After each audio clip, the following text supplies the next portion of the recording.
these things are all illegal securities offerings, right? And some people will say, well, wasn't he capricious about the Bitcoin spot ETF? And it's like, no, if you read through the documents, like I've gone through with Joe before, you look through the documents and he says, basically, listen, we need surveillance agreements between these, shady offshore exchanges, things like Binance, who, yeah, while they may have US surrogates, it's a wink and a nod to US consumers while they're advertising during the Super Bowl that says, hey, yeah, Binance US, whatever. Really, you're one VPN away from the really good stuff. And if you just get a VPN, then you can trade on 100x leverage and you can trade illiquid, illegal securities. And, that was just a bridge too far for the agency. And they finally came in and enforced and did something about it. And obviously, the way you're going to do enforcement is you're going to go after the bottlenecks. And the bottlenecks, what are they? They're the exchanges. They're the Binances, the Coinbases, the FTXs. That's the easy pickings. That's the low-hanging fruit for them. Hey everyone, welcome to the show. This one's going to be an exciting one. I got HODL here and I got Joe Carlasare. We're talking Binance, Coinbase, the SEC, and everything else in between. Where do we start here, fellas? This one's a whopper. So, Joe, do you want to take it away and just kind of provide your overview of what you've seen brewing and then what was actually dropped? And then maybe like just kind of a current status of where everything's at. Yeah. So I'm just gonna frame it and then we'll break it down piece by piece. Okay. So I can tell you, I've been litigating and handling cases in the space since 2015. That was the first time I had anybody that was remotely related to Bitcoin, was working on some cases in Chicago on it. I can tell you that in the entire time I've spent monitoring the space, watching cases be filed, regulatory actions, statements from policy officials, I don't remember as consequential or as important a week as the last, 7 to 10 days, roughly. Let's just go over the broad strokes. Number one, you've had major litigation filed against the number one U.S. exchange, Coinbase, right? And we knew this was coming for weeks, months now, since basically the Wells notice got issued, which basically said you're under investigation for a potential violation of some securities laws, and there will be a complaint coming likely in the near future.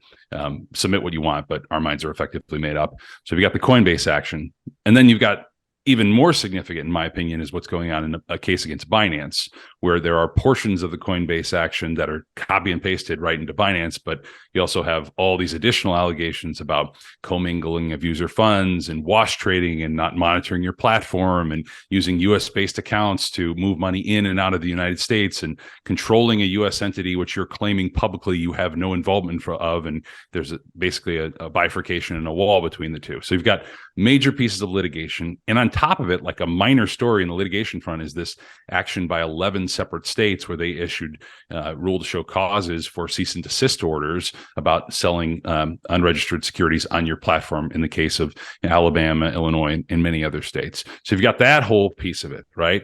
Then you've got this document dump from documents going back, multiple years ago when this speech was given by Director Hinman, where he introduces this concept of sufficiently decentralized, which previously had no precedent under U.S. law, right? The idea that something could start out as a security, an unregistered offering, and somehow morph into something else.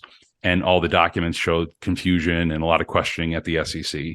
And then on top of all that, then you get this additional fight that continues to go on with Coinbase, where they're petitioning the Third Circuit for something called a writ of mandamus, which is effectively a rulemaking position trying to get out in front of the public narrative and trying to convince people that you need to act, government, you need to put in new rules, and the current rules for this space are insufficient. So you've got all of this blowing up. You've got obviously issues in legacy markets, which are sort of related, and liquidity issues that we can talk about how that may or may not be affecting some of the crypto basic issues. But man, blockbuster all over the place. And on top of all the litigation filed, you've got a TRO hearing as of just a day ago that we talked about, Preston, very briefly, about literally orders to freeze Binance assets. So I'll leave that to HODL to unpack how he wants to pull on that thread of tons of stuff going on. Yeah. So Joe, I know there's so much there. And I think to me, it's like none of it is surprising. I've been in the space now for 8.5 years. And I think all of this was expected. Now, it all happening in one fell swoop, I think, was certainly like, wow, we're in the center of the hurricane here. And but to me, I look at the moves that Gary Gensler made and SEC enforcement made, and they were very well telegraphed.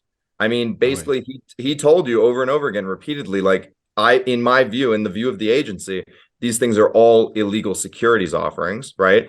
And some people will say, well, wasn't he capricious about the Bitcoin spot ETF? And it's like, no. If you read through the documents, like I've gone through with Joe before, you look through the documents, and he says basically, listen, we need surveillance agreements between these, shady offshore exchanges, things like Binance, who, yeah, while they may have U.S. surrogates, I mean, it's a wink and a nod to U.S. consumers while they're advertising during the Super Bowl that says, hey, yeah, Binance US, whatever. Really, you're one VPN away from the really good stuff. And if you just get a VPN, then you can trade on 100x leverage, and you can trade illiquid, illegal securities. And, that was just a bridge too far for the agency. And they finally came in and enforced and did something about it. And obviously, the way you're going to do enforcement is you're going to go after the bottlenecks. And the bottlenecks, what are they? They're the exchanges. They're the Binances, the Coinbases, the FTXs. That's the easy pickings. That's the low hanging fruit for them. Can I share something, guys, real quick? Yeah, That's really funny on this. Okay, so exactly to your point, HODL, there's this hearing that goes on right yesterday, and it's with Judge Amy Berman Jackson, federal court judge. Right, they're kind of like, many of them think that they breathe rarefied air. Right, they have the ability to literally stop presidential orders with some of their rulings. So she has this emergency hearing, and she's questioning the Binance lawyers. And I highlighted this part. I thought it was funny. She brings them in and is basically, saying, okay, you've got serious claims here. Let's figure out how to deal with this. Let's figure out how to protect customer assets. We need to do this immediately on a temporary restraining order.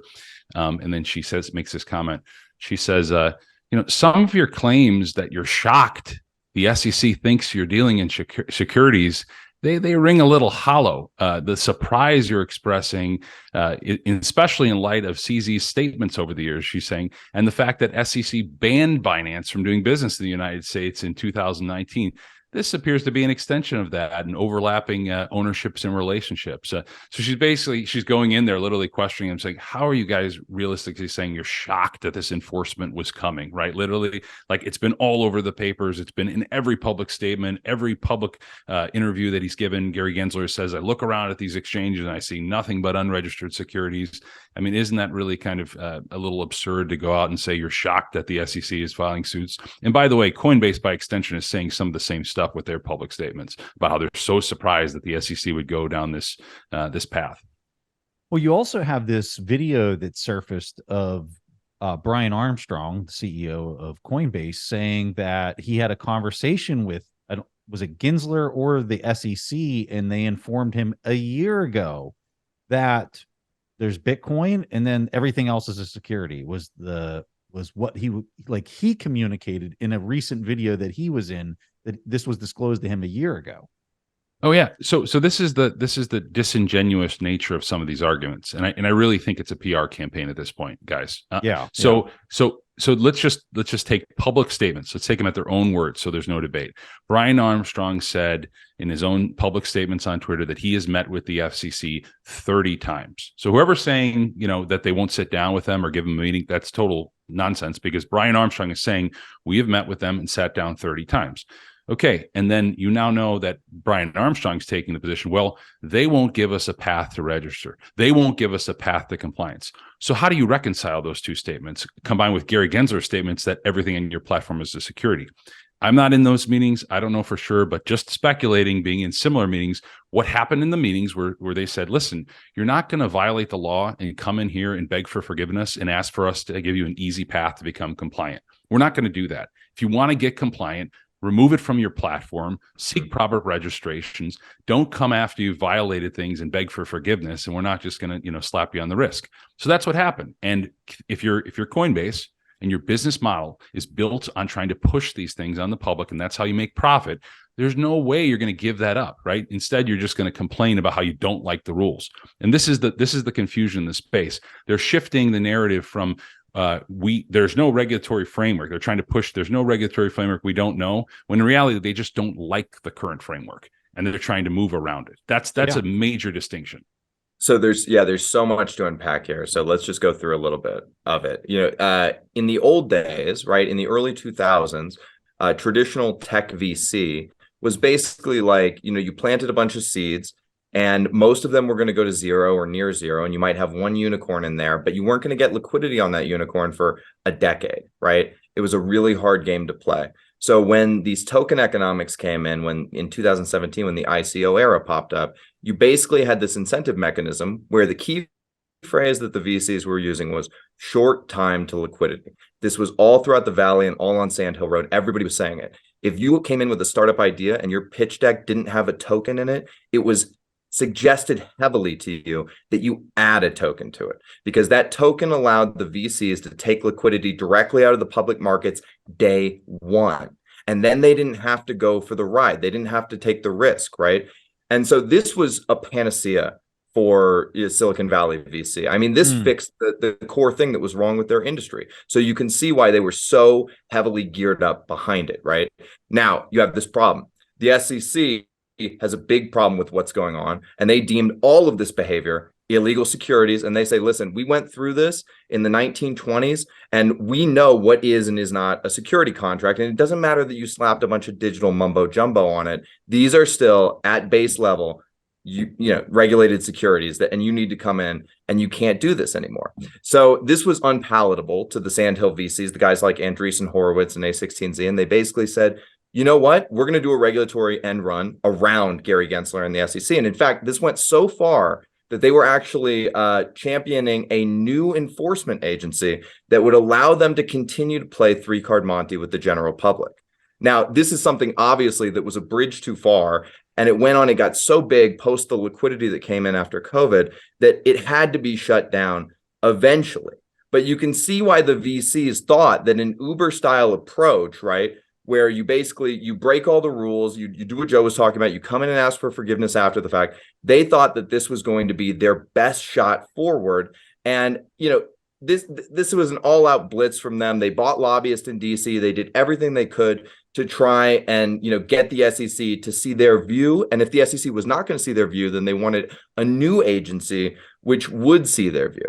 Obviously, this was never going to be allowed to take place because the SEC is not a paper tiger like the taxi cab authority, okay? The SEC is a strong financial regulator, and they're going to come in and clean your clock. And it took them a long time to do so, but they finally did so. And I think they had a lot of tailwinds on this. Like, for instance, with rideshare, the taxi cab authorities didn't like it, local authorities didn't like it, but riders loved it, right?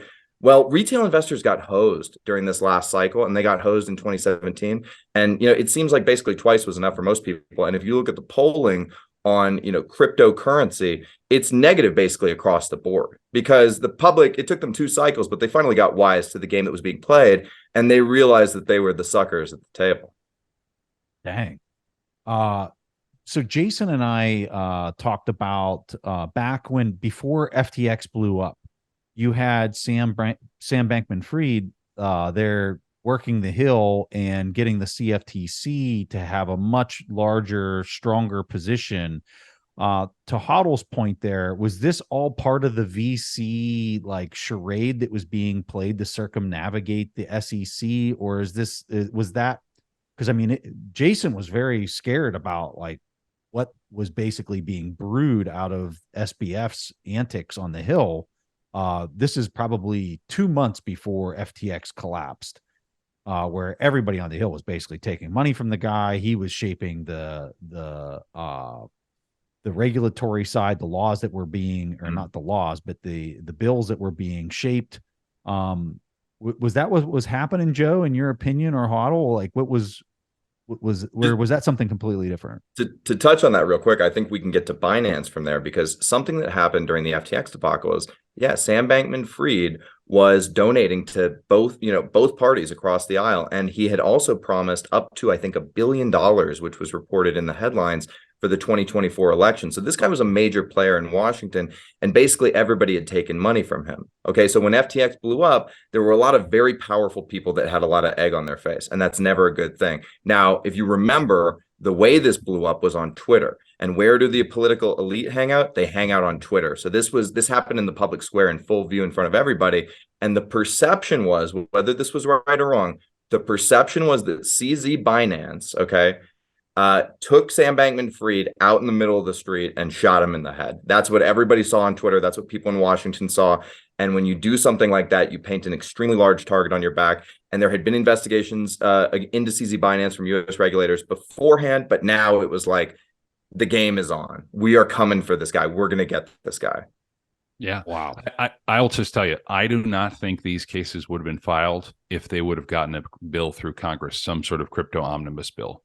And as HODL knows, I've been saying this for months, that I think that the green light to file these litigations, which just so happened to coincide with the collapse of FTX and a lot of upset investors and a lot of politicians who had egg on their face through associations with FTX and with SBF, they said, okay, we need to do something now. You regulators go take care of it. We're going to do what's best as politicians, pretend like we're doing something and not actually do anything, right? That's the genesis of it, because there was real optimism from the more pro-crypto lawyers and more pro-crypto lobbyists in the space that we could really get something done in 2022, that SBF was throwing money through lobbyists to try to manipulate the Congress into doing something. And there were a lot of very positive pro-crypto bills that had support, bipartisan support, among Republicans and Democrats.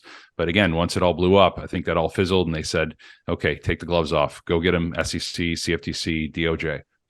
So let's also not forget that a valid criticism that the crypto guys who are rightfully very upset at Gary Gensler might have against Gary Gensler is that he was real cozy with that whole FTX thing that was happening. And there was actually talk, it never went through, but there was talk of FTX getting safe harbor treatment for what we now know to be absolute insane. It's worse than Enron. The guy who took over said it's worse than Enron. So imagine giving safe harbor to a shady offshore exchange run by millennial drug addicts that's worse than Enron.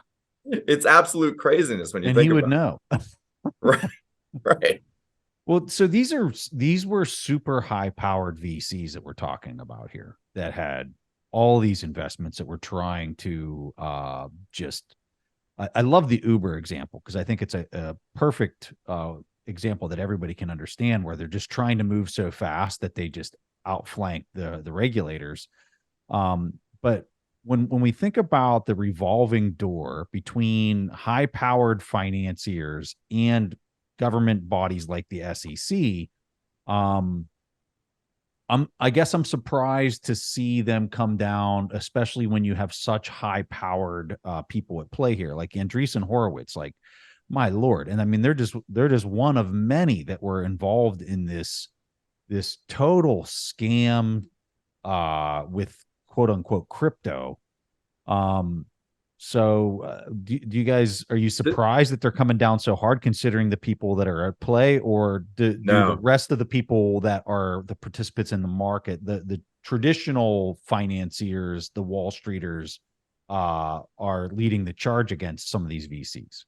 To me, I think it's obvious that there is sort of a covert cultural war going on between elites in America. And it's very East Coast, West Coast. It's very old money, new money, right? And I think this was the, East Coast traditional elite establishment basically saying no to the West Coast. Like, no, you do not get your own rule sets. You do not do rulemaking. We do rulemaking.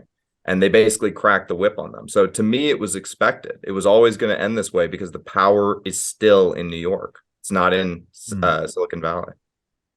Joe, there's some Ripple stuff that's been brewing too. I know when you went down through your overview, does Ripple play the case that's been ongoing there? Does that play into any of this as kind of a precursor to what they need for case law or anything like that?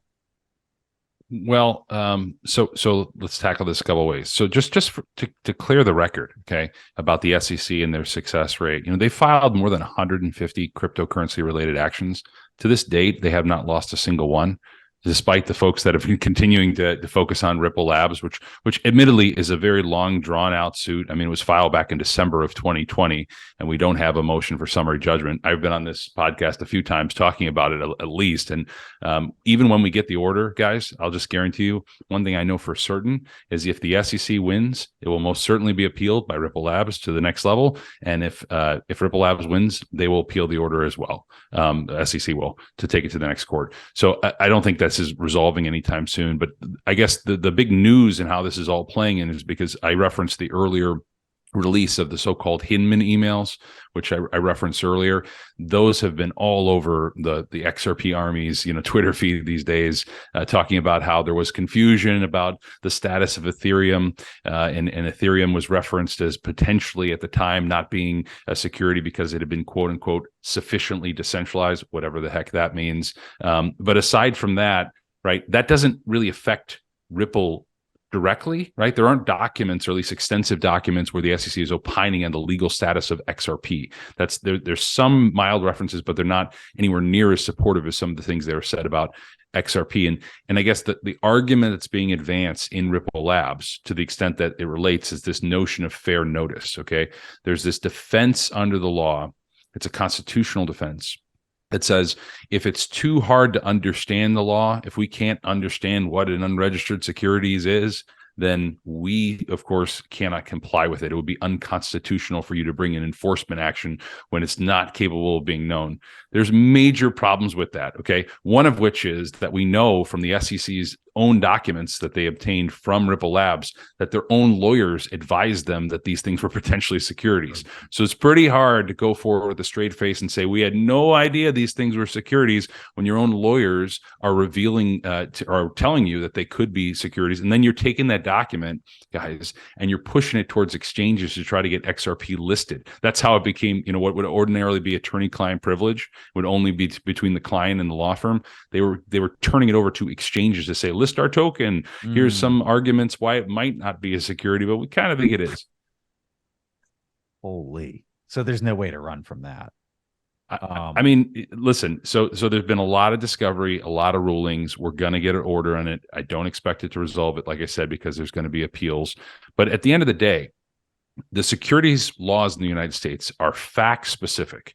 So even if you get an order that says XRP in the original token sale is in fact a investment contract, it was unlawful, Garlinghouse and Larson have to pay a ton of money back and have to be disgorged of any profits, it's just for that particular sale and token, right? It's not, it gives us some precedent, right, for other things, but it wouldn't apply retroactively to everyone else who issued an ICO. There'd have to be separate actions filed against all those different folks. So it would be good, right, to the extent that it gives you clear precedent. But, in some of these other tokens, they didn't do some of the egregious allegations that Larson and Garlinghouse are being accused of, like literally intervening in the spot market. One of the allegations in Ripple Labs case is that the SEC found documents that they would go and prop up the price whenever there was a sell-off, and also pump the price to attract retail attention. That's the SEC's allegation, and they put forward documents to support it.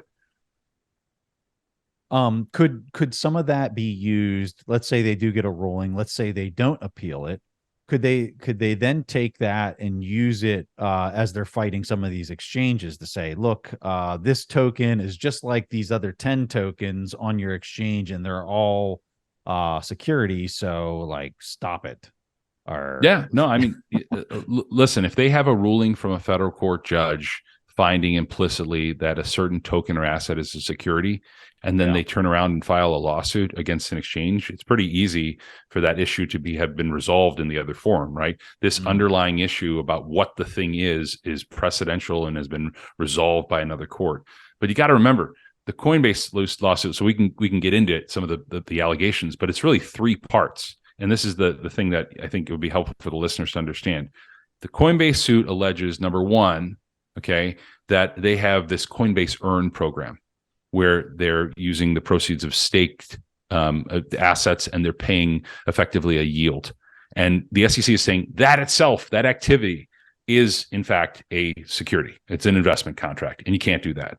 The second part of the suit is you're listing all these various different tokens, and you're aiding and abetting the sale and facilitating the sale of these things.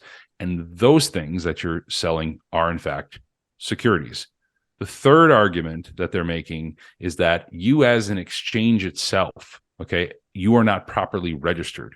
You don't have the proper qualifications and accreditations to be an exchange, a broker-dealer, a clearinghouse. You don't have the proper registration statements. So it's really like three parts to that core argument, and any one of them, in my opinion, is very bad for Coinbase if they prevail on any of those theories.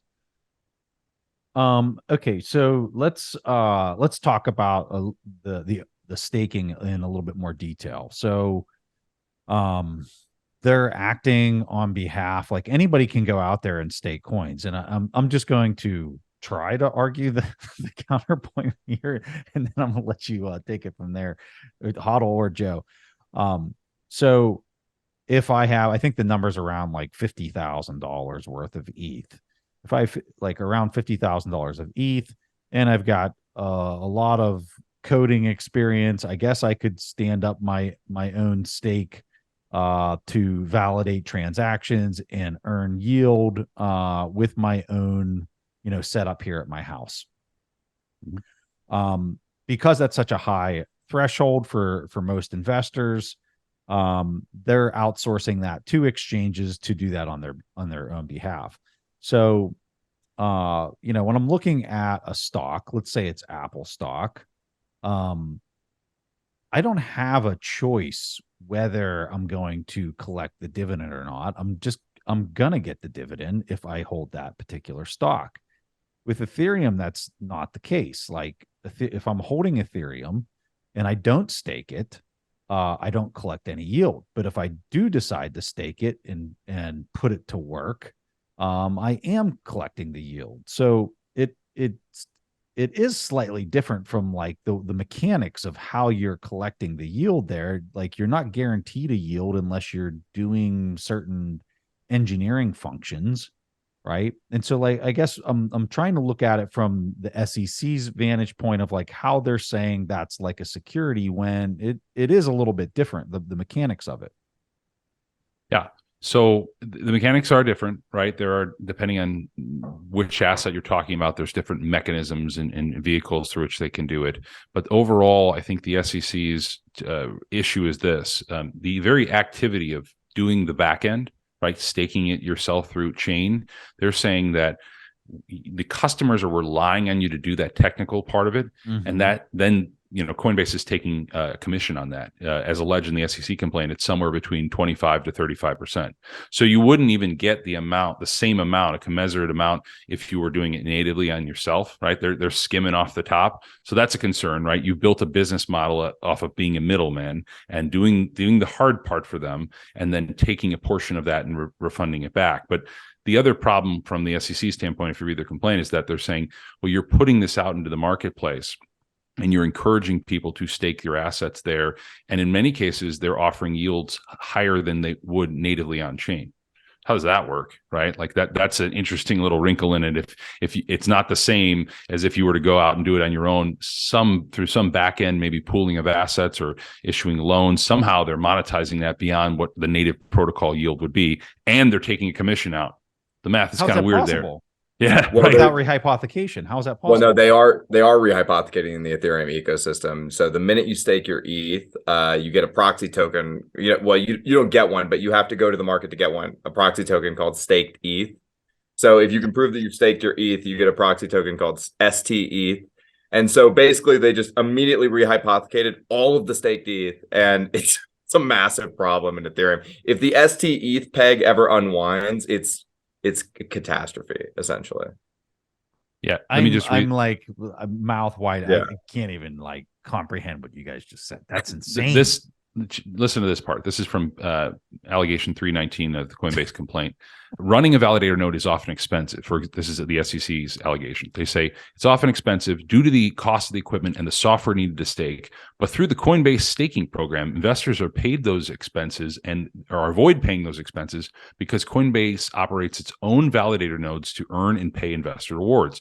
For example, CGI, Coinbase's February 21st, 2023 annual report on a Form 10-K filed with the SEC states, quote, staking independently requires a participant to run their own hardware, software, and maintain close to 100% uptime. We provide a service known as delegated proof of stake, which reduces the complexities of staking. Similarly, Coinbase acknowledged on its website that becoming a validator is a major responsibility and requires a fairly high level of technical knowledge.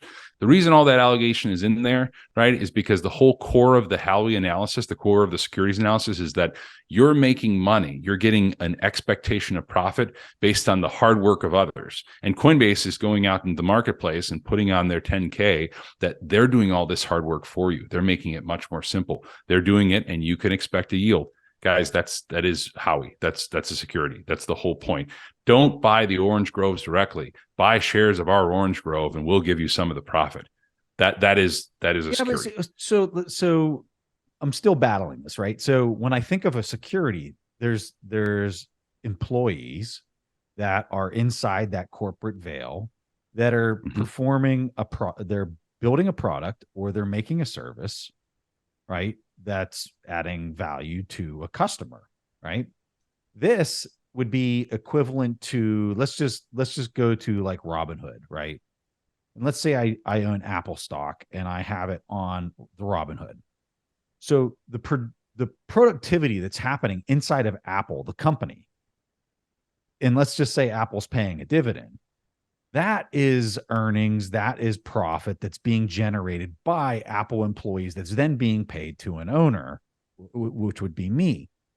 In this example that we're talking about with Coinbase, this would be like me taking that Apple stock, sticking it on Robinhood, them rehypothecating and doing all these financial gymnastics, which are completely independent of Apple,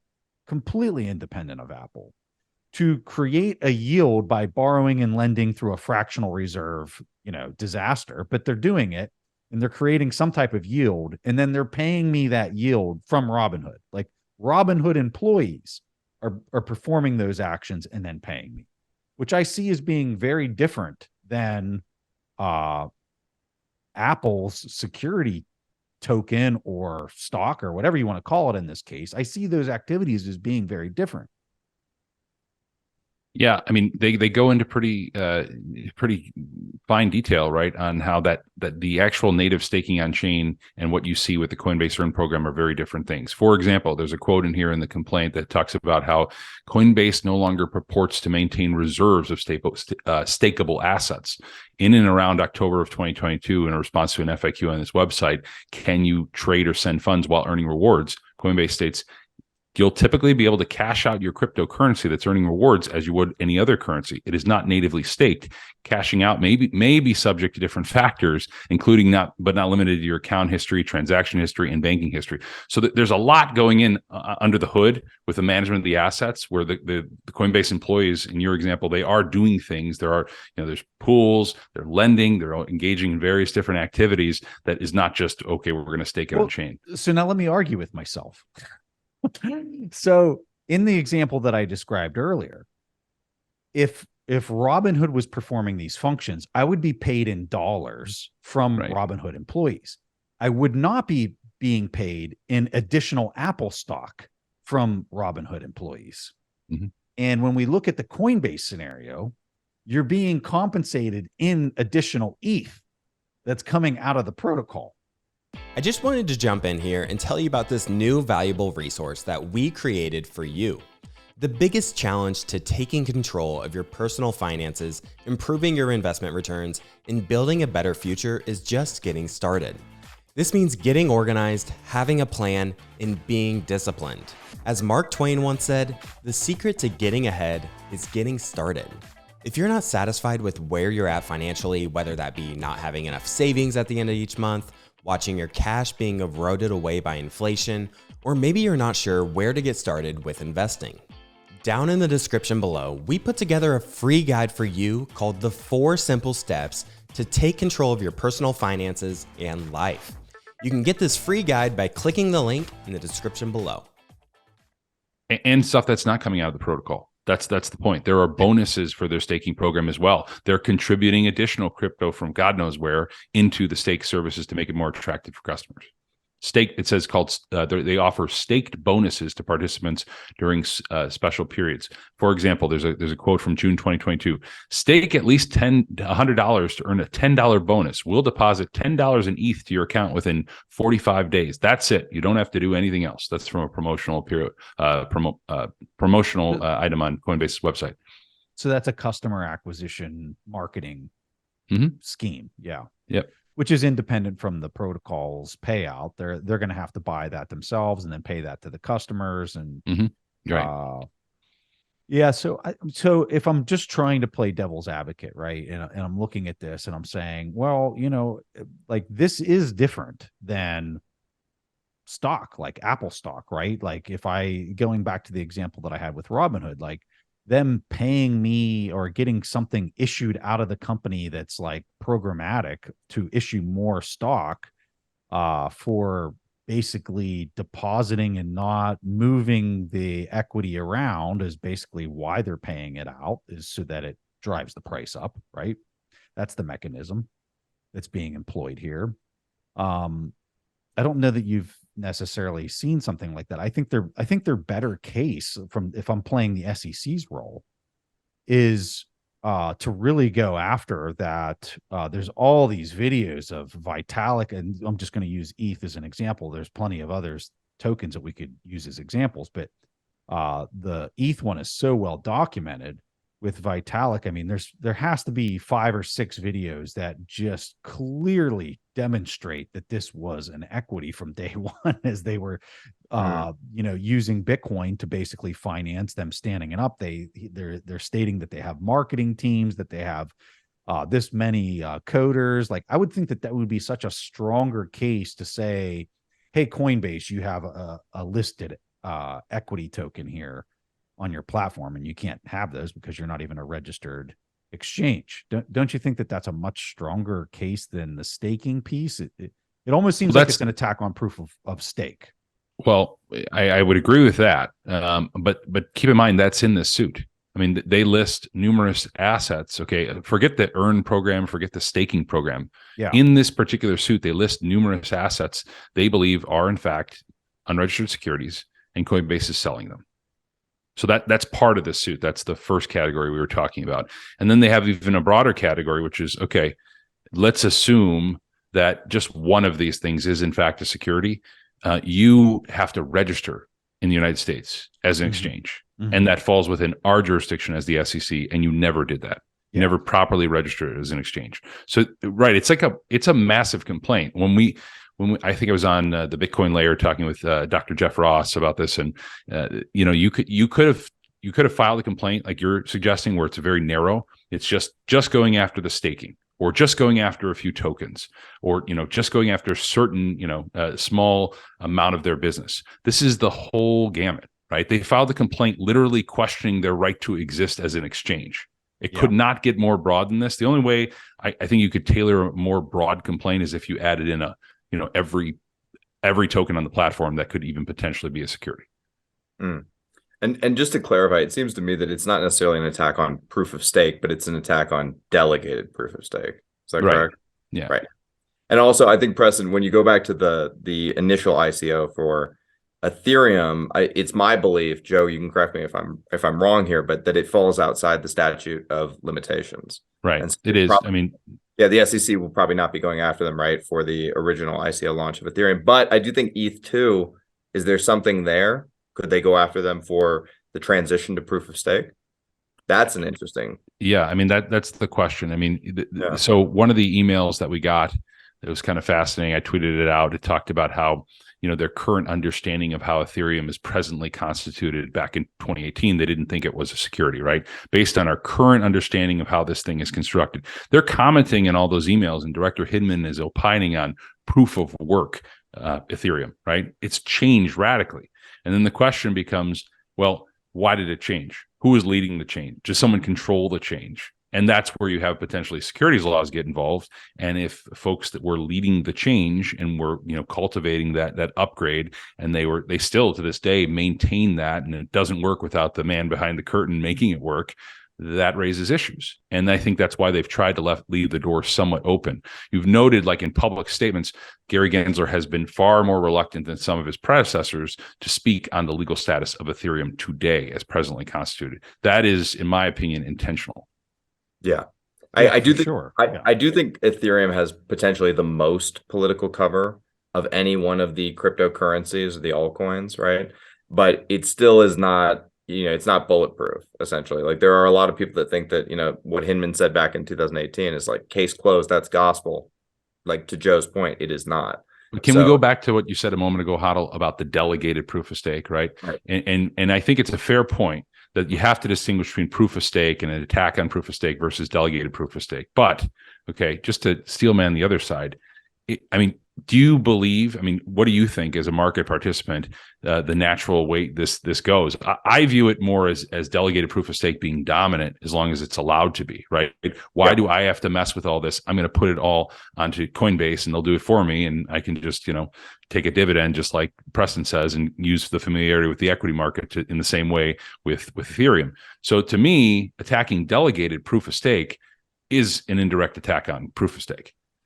No, I absolutely agree, and I think that running an Ethereum archival node or doing something like proof of stake is just it's well beyond the technical capability of the average market participant, even possibly the above average market participant. I mean, I don't even think Vitalik Buterin runs a full archival Ethereum node, right? So that's pretty telling when the creator of the coin doesn't even run a node that's validating the entire chain state. Yeah, Mark Cuban and his son run one, evidently, is what he told me. It's a very expensive proposition to run one. I mean, in order to be an Ethereum validator, you believe that, Preston? You believe that? Oh yeah, totally. In order to be an Ethereum validator, you need about a $20,000 computer and $54,000 worth of Ethereum. So you're looking at 75 grand before you get in the door. So I hope you have enough money for a nice Mercedes. Otherwise, you're not going to be a full participant on the Ethereum network or ecosystem. Let's transition and talk to the points made on Binance. So there's a temporary restraining order. Joe, get into this. Explain why this makes the Binance situation very different than the Coinbase situation, and just get into some of the nuances of that. Yeah. So this is the blockbuster of the week, right? If there's one story in the legal crypto world and in the market world as a whole, and we need to get to maybe some of the market effect with CZ having to defend the BNB token. We'll talk about that in a moment. But so the one story is this issue with Binance, right?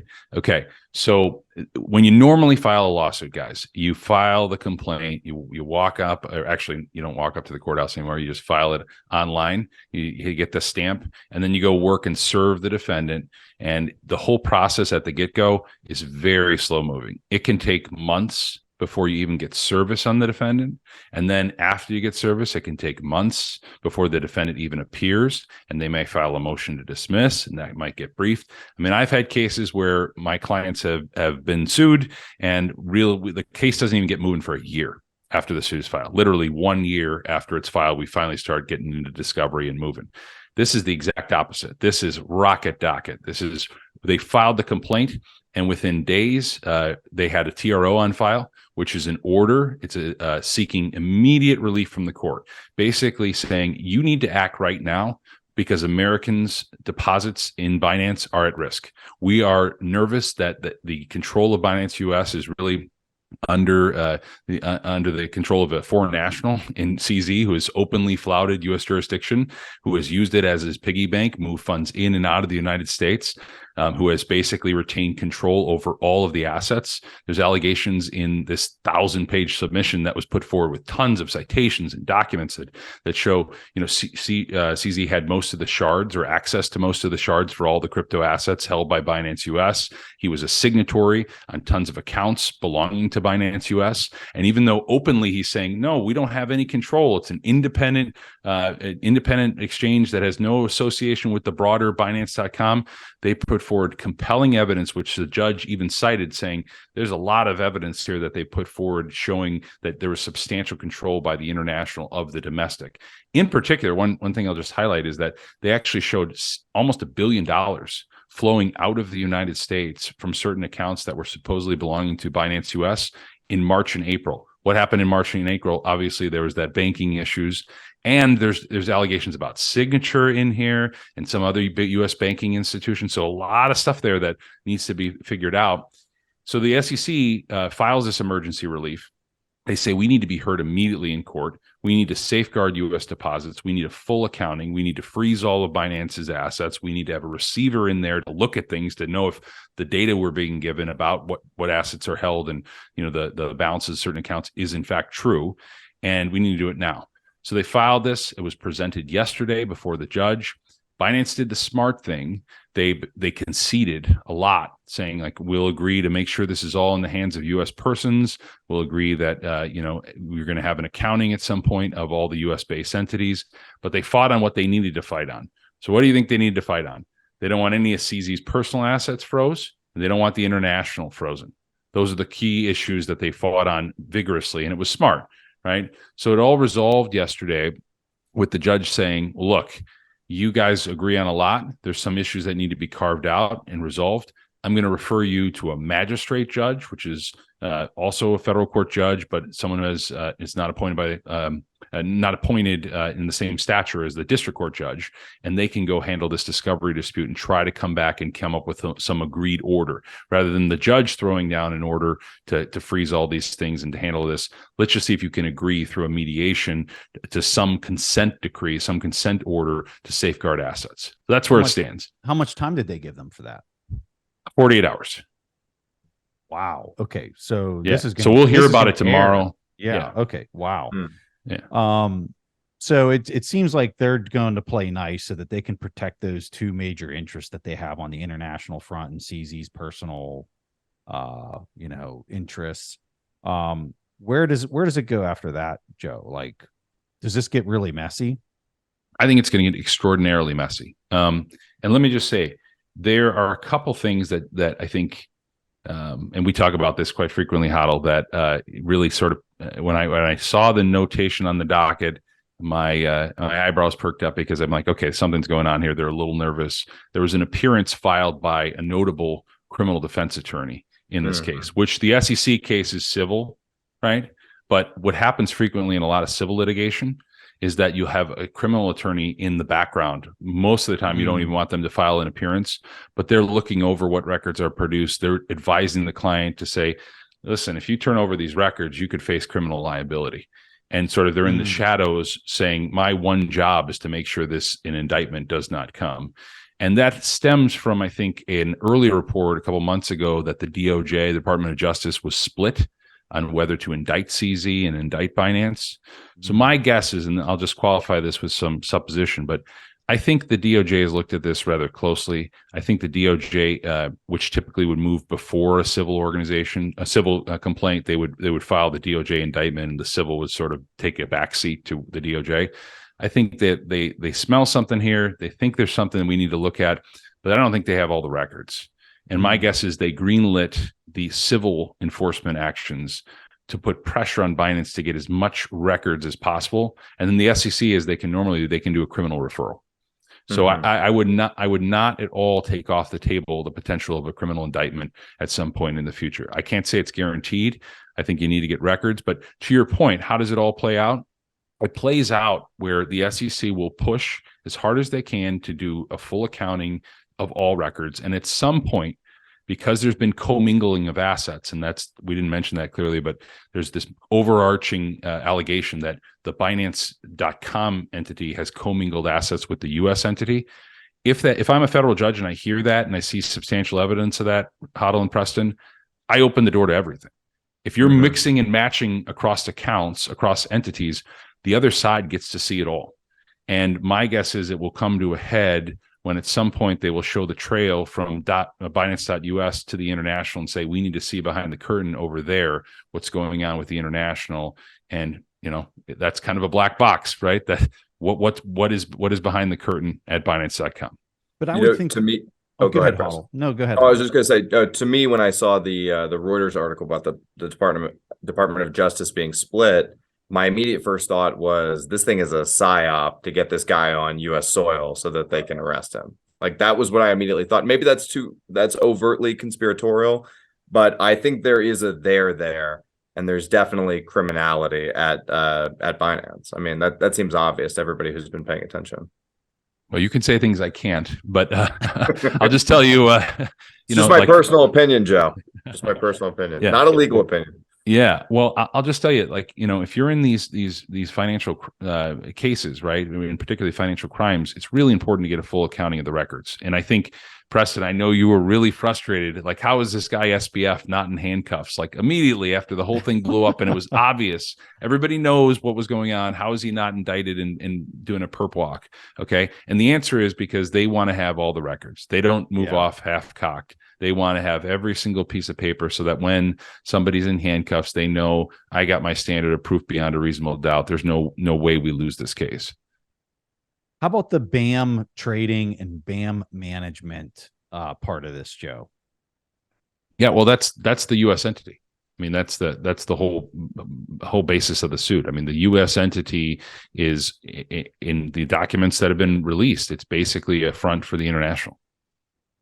Well, I guess where I'm going is more in the them trading against customer. Oh, the wash trading. Yeah, the wash trade. Sorry. Yeah. Yeah, no. So that's the entity, right? The BAM trading is the entity we're really talking about, Binance US effectively.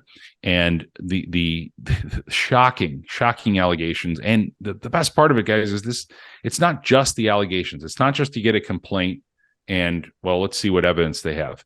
They put forward hundreds of pages of chat logs, of records internally saying, we're running an effing unregulated exchange here in the United States. Chat records from the senior leadership of Binance US saying there's wash trading going on in our platform. There aren't safeguards in place to prevent this. Can we do something about this? Can we address it? And it's not years ago.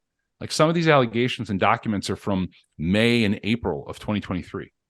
And it's shocking to me that, they've known this for years. They've known this was a problem. CZ himself, if you follow him on Twitter, he goes out and says, our customers want to know there's not wash trading on the platform. And now we know through some internal records that there is. And they didn't have safeguards in place. They didn't have surveillance agreements.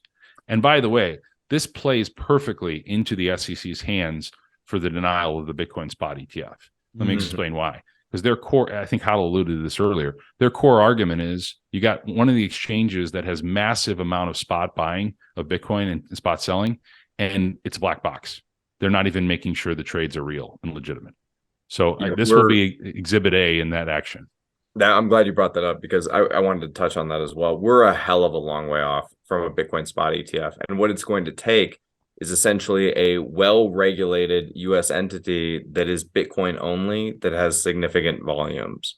And until we get something like that, hopefully several of them, but until we get something like that, you're not gonna see a spot ETF anytime soon, because like Joe alluded to, and as we all know, as market participants here, this stuff is the Wild West, right? And if you're operating at a foreign exchange, not only are you in the Wild West, you're in the Wild West saloon. And it's past midnight and everybody's got their 6-shooters out and you're about to be killed because there's no rules on these exchanges, none at all. Can we talk about that for a second? And I love your take, Preston, on this. And this is the one question I had for you tonight. Okay. So we as Bitcoiners, and we're passionate about the asset. We understand the importance of Bitcoin. It's frustrating to me for so long that we're so deep into this thing and you don't have a real solid Bitcoin exchange in the United States. And I know there are exceptions, and people don't bite my head off because I know you can think of 2 or 3 that are Bitcoin only, right? But we've heard allegations tonight about the Prime Trust, right? You've heard other issues in the past recently developed about the Prime Trust. We can get into those. But why do you guys think that we've had so much difficulty having we talked about this, a GDAX type real API backend exchange for Bitcoin in the United States after all these years? Yeah, I mean, everybody that I know, who's worked at Kraken says that Jesse Powell is, pretty hardcore Bitcoin maximalist. He's one of our guys. But the lure of all of the money coming in from these illiquid Ponzi scheme tokens it's just too great. And, if everybody else was going to do it, then you might as well do it too. And you might as well make hay while the sun shines. And that's been sort of the modus operandi for this entire space. And, it was good business for the people who could get it while it was going on. But, ultimately, we were kneecapping ourselves as an industry. And the people like Brian Armstrong, who were running Coinbase, started off very strong Bitcoin only. And over time, these lures of adding new coins and suckering in retail investors. I mean, the Earn program was basically a brainwashing tool where they would pay you to read propaganda about illegal, illiquid securities. I mean, when you spell it out like that, it's pretty damning, right? And that game was going on for a long time. And like I said before, it was basically a game of 3-card Monte with the general public. And those days are over now. So it is time for everybody to take a good hard look in the mirror. I mean, to me, this reminds me of the moment post-dot-com bubble collapse, when the real, next gen companies are going to be built, when the Googles and the Facebooks are going to come out of this thing. And that's exciting to me as a Bitcoiner. But the people that succeed in this, industry, and I'm using that in air quotes if you're listening to the podcast, the people that succeed in this industry are going to be people that focus on Bitcoin, not people that focus on illegal securities. Very similar to message to what Saylor's been saying for probably the last 6 months to a year is people are way overestimating crypto and way underestimating Bitcoin. I think it's on full display to echo your point, HODL. Joe, I think when I look at that, you have Fidelity, which is a major legacy financial organization that is now allowed buying Bitcoin. You can't withdraw it. They're going to self-custody it. Now available to the general public that have Fidelity accounts. They are the odd man out on Wall Street compared to everybody else. I think everybody else on Wall Street is still looking at this like, what a bunch of degenerates trading imaginary money, acting like it's going to compete with the dollar. We have total control over the financial world. And if these kids think that they're going to like program some fake magic internet money and compete with the dollar, like we're going to snuff them out with style and enjoy every second of it. I actually think that they find it entertaining to think that a Bitcoiner could even remotely think that they could compete with legacy Wall Street finance. I think that's the mindset. Yeah, I think you're absolutely right. And I think to people that hold that view, I would say that, if I was in your position, I would feel the same way probably. But the world is changing. I mean, Secretary Yellen came out the other day and said that we're planning on the dollar essentially losing its reserve currency status. That's a pretty crazy statement by Treasury. I mean, that's nuts. Nuts. I can't believe I heard something like that come out of her mouth, but obviously she's right. And she's being a realist about what's coming, right? And I think as we look, towards the Russia-Ukraine conflict, and obviously China is rising, they're ascending while we're descending. There's going to be a conflict between the superpowers at some point. And when you look at these conflicts, in the modern day, they're not going to look like World War II. They're not going to be like the 20th century conflicts. These are going to be hybrid wars, and hybrid wars are cyber, they're biological, and guess what? They're economic. And our traditional financial system is a joke. It's full of holes. I mean, from a cybersecurity perspective, you can just come in there and do whatever you want, basically. So we need an upgrade to make this, TradFi system more robust. And I think the thing that is non-intuitive at this point and still very contrarian, that's the thing I love, by the way, Preston, we still have our edge. It's all these years later, we're still the contrarians in the room. We're still the guys saying, no, it's just Bitcoin. You got to focus on Bitcoin and the underlying Bitcoin technologies. I think in the coming decade, we're going to be able to use these underlying Bitcoin technologies to not only strengthen Bitcoin in the world, but also strengthen the traditional financial system, create a robust financial system that's able to withstand attacks. And these attacks are coming from adversaries outside of America. So if you're the type of person thinking, hey, it's never going to come from me, I'm at the center of Rome, and this is the Roman Empire, the winds of change shift mightily. They come for you fast, much faster than you're expecting. So it's time to that point, Joe, to HODL's point, when we look at the legacy financial, the JP Morgans, the Bank of Americas, all of them, right?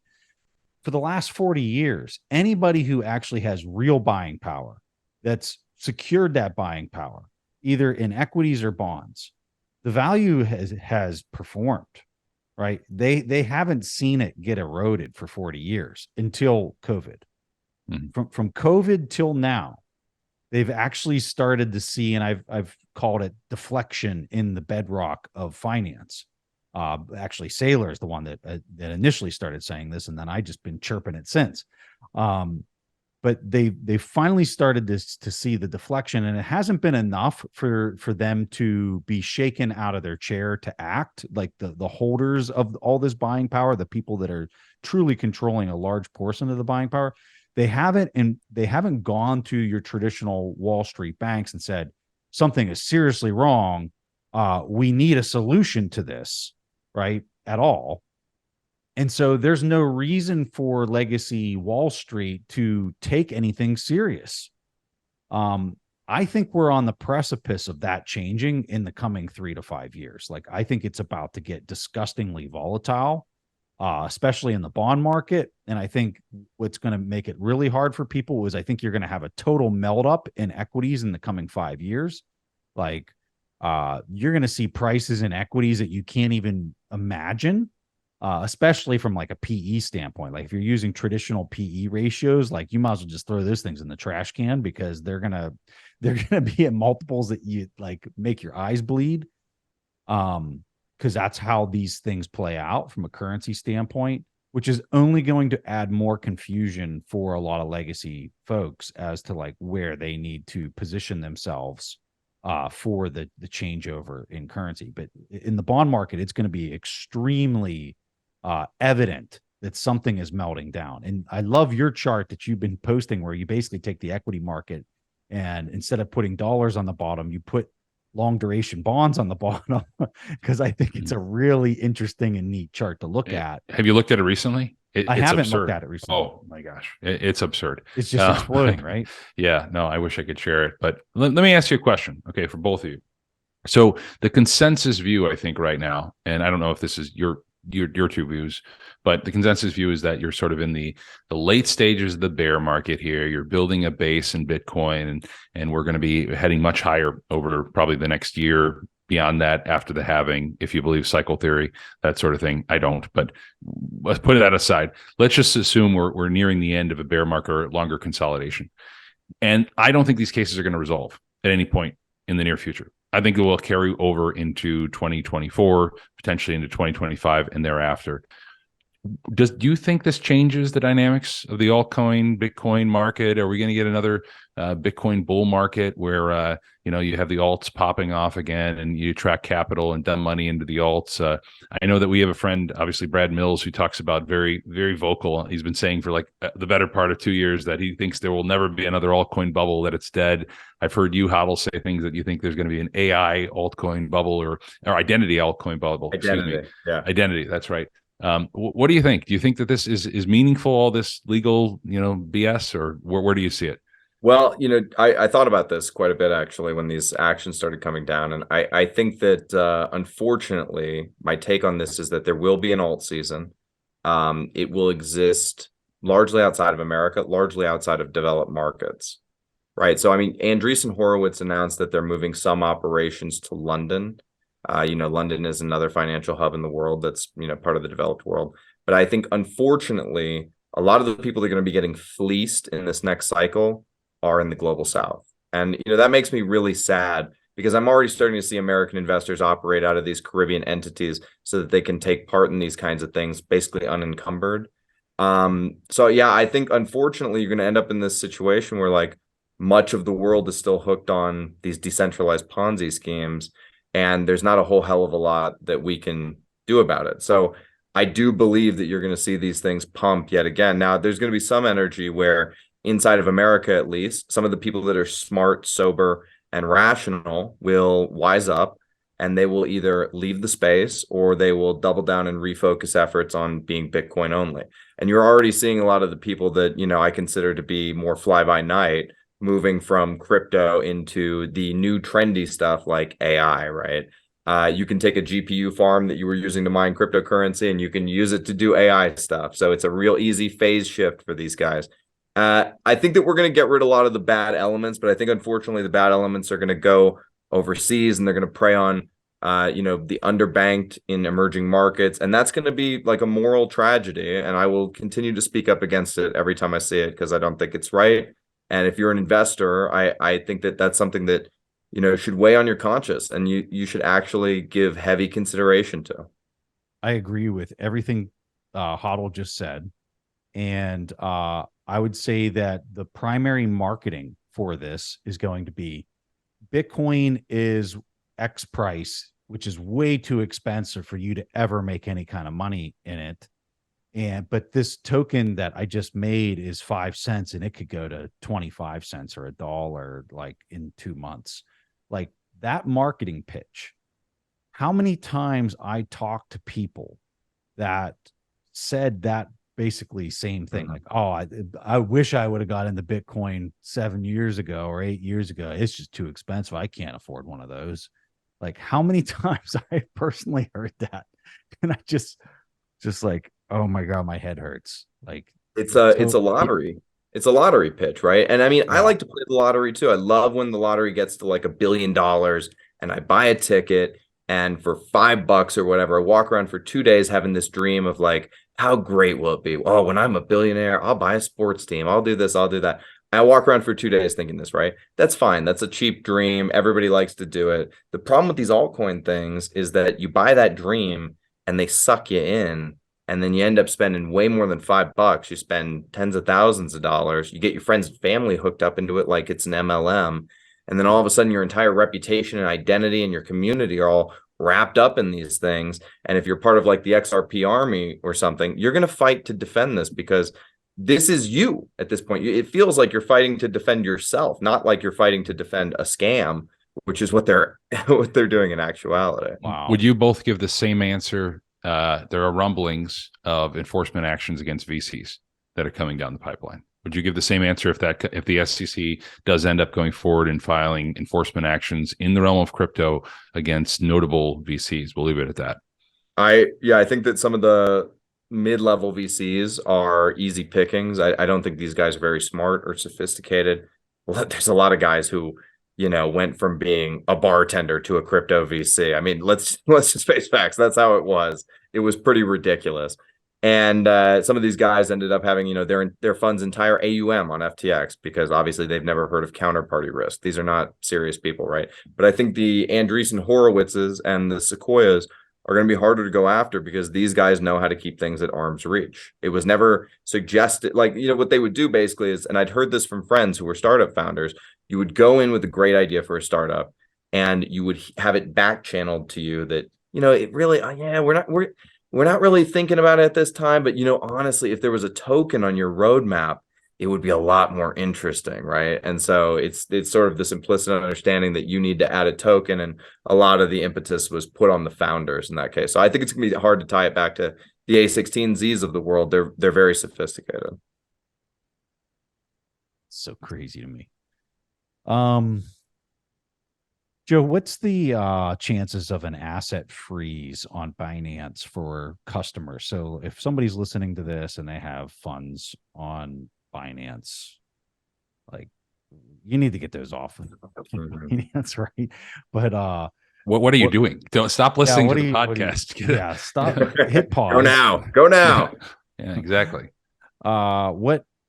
What's the probability of something like that through everything that you've seen from a legal sense? Is that like highly probable coming next? So, well, we have heard from Binance that they are on the cusp of losing some of their banking partners and their ability to withdraw.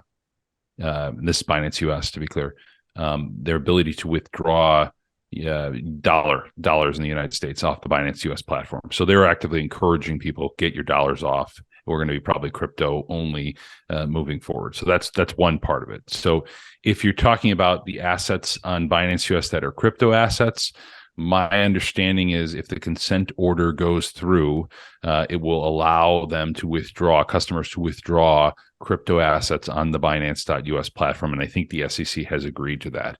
Now, if you're thinking a more comprehensive freeze, which I still think is on the table, I see that coming down from Binance under two scenarios.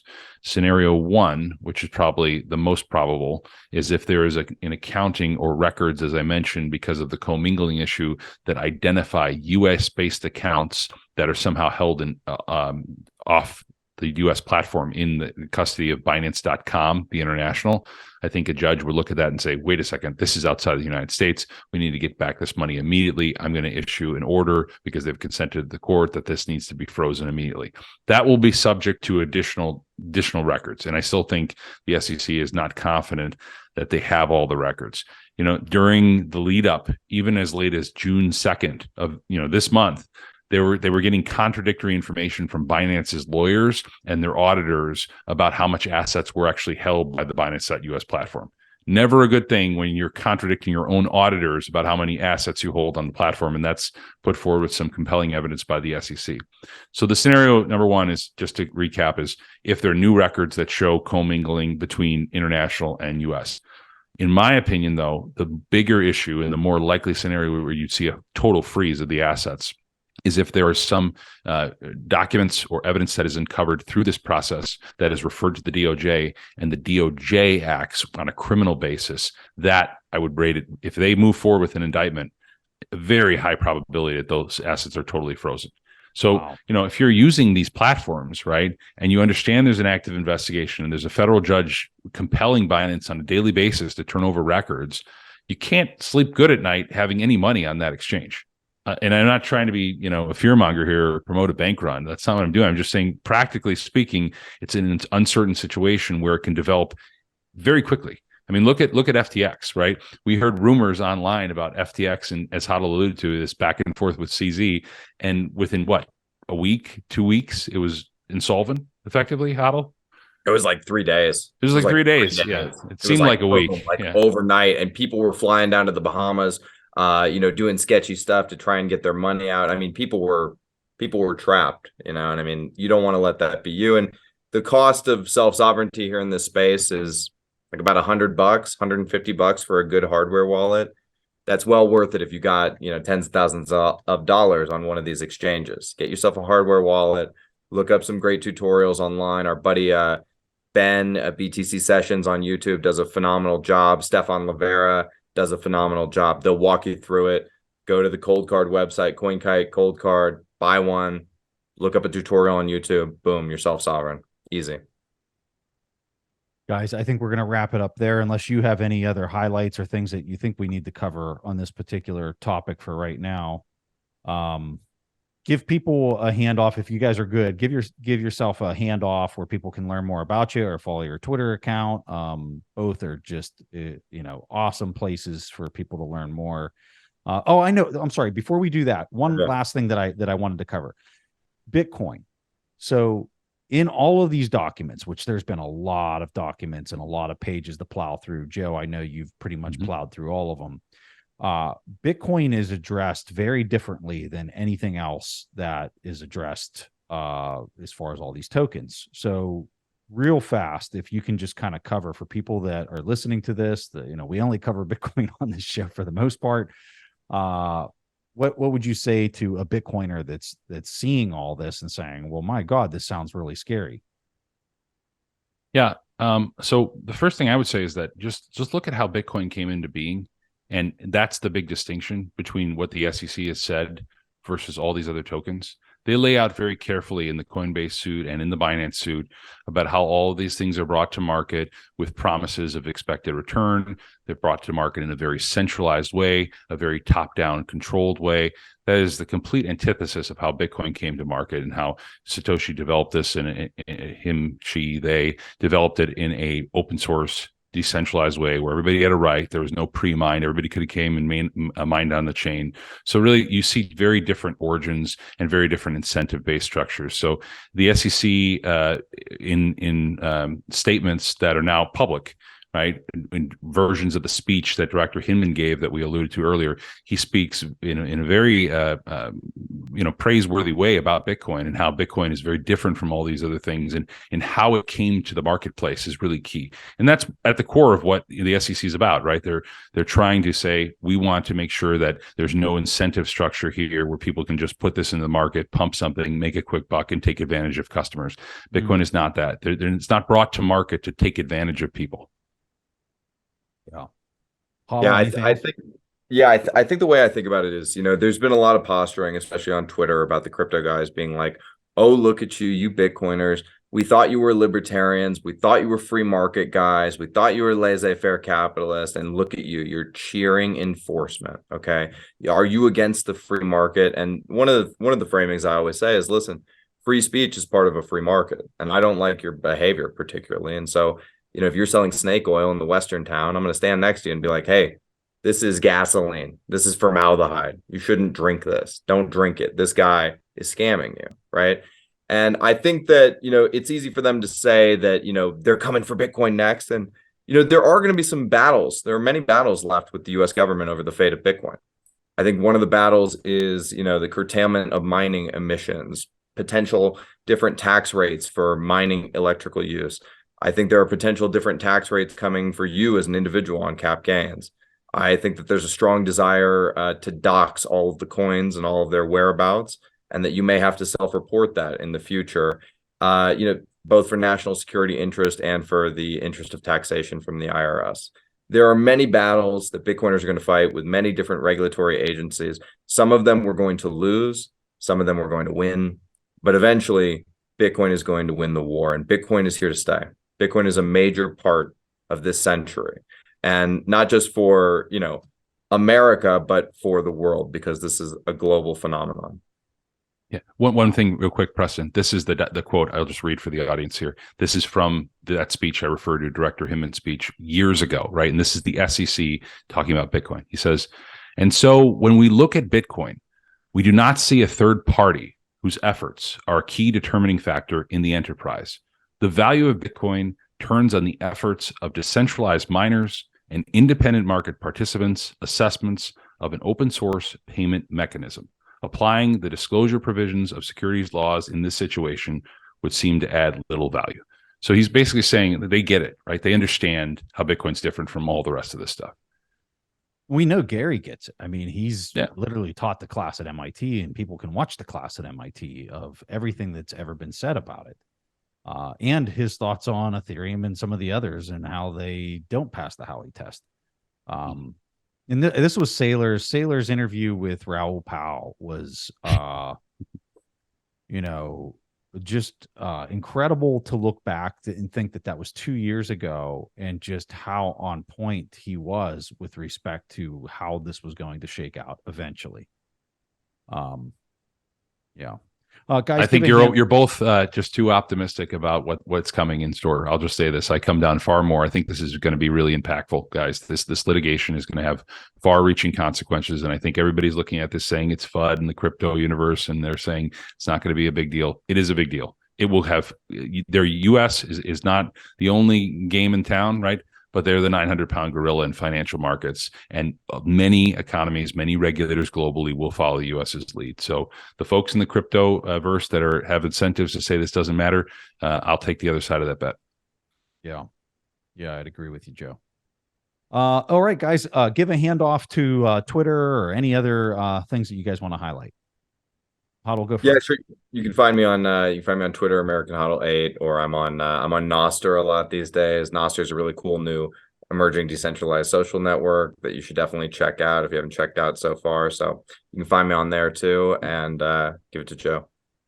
Yeah, I'm also on Twitter all the time at Joe Carlasare. You can contact me on there if you have sort of fun macro or legal issues. I would prefer you contact my firm, right? I am a litigator practicing in the space. If you have a litigated dispute, you can Google my name, find my firm's website. I'm happy to help anyone. I represent a ton of Bitcoin miners, people building on Bitcoin, people involved in litigated disputes involving Bitcoin. So I have about half my practice now adjacent to Bitcoin. So I always want to help Bitcoiners, and I accept Bitcoin. So I love that. We'll have a link to that in the show notes, and we'll have a link to HODL social connections on the show notes as well. Gentlemen, we need to do this more often. I really enjoyed this chat, and thanks for your time tonight. Thanks, Preston. Thanks, Preston. It'll be this gradual process where the world Bitcoinizes. I think, there's going to be grassroots Bitcoinization, but I think the big ones is going to be once we have that big blow up of the good old trusted fiat currencies like the British pound and the euro and the dollar. Like once we get over 50% inflation in a year, who wants to store money in that? Even if it's a derivative, it's like, oh, it's a bond. It's like, yeah, but it pays out in a coin. Like, I don't want that.